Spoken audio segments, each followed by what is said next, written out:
இப்படி மழையடித்தால் நான் எப்படி கொடை பிடிப்பேன்?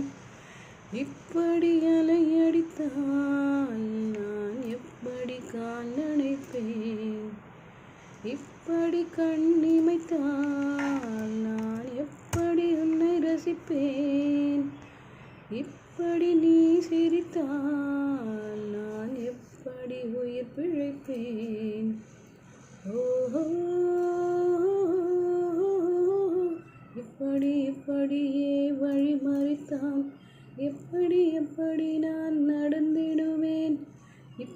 இப்படியே முகம் சிவந்தான் எப்படி நான் விலகிடுவேன்?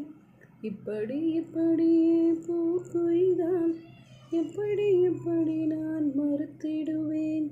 இப்படியே காதலித்தான் எப்படி